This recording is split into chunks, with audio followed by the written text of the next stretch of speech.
umaasang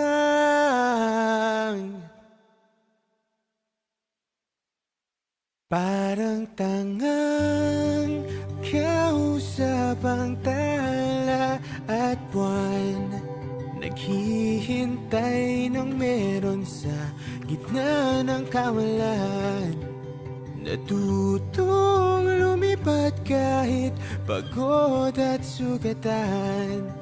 Pag-ahon ko sa lupa'y iiwanan na naman.